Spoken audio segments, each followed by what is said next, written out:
lawsuit. Sheriff, what is your reaction to the lawsuit in Minnesota against the Trump administration? Yeah, what other option do they have? And they're trying to use the legal process, which is due process, which actually is the example that should be used that got us in this situation in the first place. If things were done fair and humane without cruelty, we wouldn't have the situation that we have. And unfortunately, I don't think this is the end of it. You called last week's ICE-involved shooting in Minneapolis, the shooting of Renee Good, tragic but predictable. You criticized the tactics that ICE used both before and after the shooting. I want you to take a listen to my interview, part of my interview with the Department of Homeland Security Secretary Kristi Noem yesterday about the ICE officer who appeared to have fired 3 shots at Renee Good. Take a listen. What is the reason for the second and third shot through the window when he is out? He's not in the line of sight of the car. This investigation will continue to unfold and more information will come forward. But until that comes, what I would appreciate is everybody sticking to the facts of the situation and recognize that this law enforcement officer took action based on his training to protect himself and the public. Sheriff Swanson, is it relevant, the second and third shot, the first shot being through the front windshield, the second and third being through Renee Good's side window? Obviously, he's no longer in the path of the car. You're spot on, Jake. The bottom left corner of the windshield was the first round, and then the 2 rounds that were punched in on the side of the window through the driver's side. The danger is no longer in front of you. It's cleared it to the side. And that's my criticism. And you know what? I think the bigger issue is you can be critical of law enforcement actions and still support the police. I am the police. But that situation and that shooting, there was no de-escalation. It went from verbal orders to deadly force in 3 seconds to somebody who was unarmed, turning away at 2 miles an hour with people surrounding the vehicle with whistles.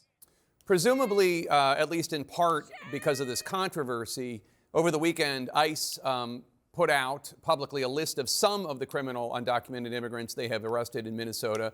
Some of them have been convicted of sexual assault, of children, rape, domestic violence, homicide. So they are getting criminals. They are getting people off the streets who shouldn't be on the streets. What did you make of that? I agree with that. If people are here undocumented and committing crimes against American citizens, just like we did in our ghost stings that 2 individuals from Honduras come here to have sex with an underage kid, they're gone. But the majority of the people that are here trying to make a better life, that have never committed a crime, that have never had a situation, that are trying to do the right thing, yet the process takes years. Why don't we focus on those people, give them a pathway to become American citizens? This is where the lines are blurred. Not everybody are the people that you just listed. What do you say to people who argue that ICE and federal agents, they're not local police, therefore their trainings are different, the way they deal with protesters is different, and therefore authorities like you, a sheriff in Michigan, might their practices? You're right. I mean, federal law enforcement is much different than local law enforcement. Nobody knows their community better than local law enforcement, state, county, and local sheriffs from cities and townships here in Michigan.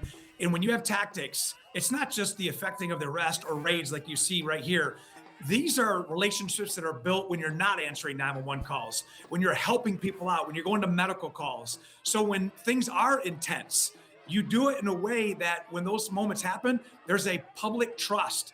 But when there's law enforcement making decisions, no matter what the level, we're the only profession that now we're all painted with the same brush.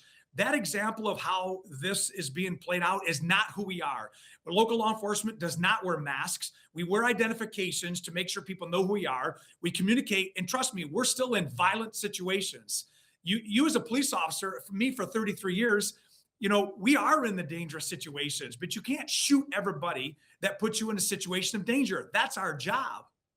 What would you, and obviously this is 2020 hindsight, but how do you think you would have handled that situation with Renee Good, her car blocking the street? What do you think should have been done? Well, if I was there, and again, you're right, it's hindsight, but I wouldn't have stood in front of the car. And you give verbal commands. If the car is turning away, my question is, what crime was committed? Protesting? I mean, you saw what happened to the George Floyd protests during the 2020 out of Hennepin County, Minneapolis, Minnesota. We had 40 protests that summer here. We didn't arrest people that were blocking the street. We didn't arrest people who were just completely upset. This is part of the process. This is what law enforcement deals with. So I would have kept on verbal commands. You can take the context of the situation. She didn't appear to be a threat, although she's protesting. I get it. She can amp people up. It doesn't matter. That's not justification for deadly force. And then the force continuum that all law enforcement is required to follow. As escalation goes up, we go up. As it goes down, we go down instantaneously. The burden falls on law enforcement. And I'm going to tell you, for law enforcement out there watching that shooting, you can't take pride in what just happened. Yes, a vehicle can be used as a weapon. It wasn't used as a weapon that day.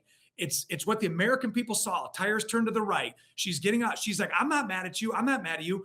I don't care if she was there all day. You take the things that are in context at that moment and you make a decision. Was that decision to use deadly force the best decision? I don't think the American people think that, and I certainly don't think that. Democratic Michigan gubernatorial candidate Sheriff Christopher Swanson, thank you for your time, sir. Appreciate it. Thank you, Jake.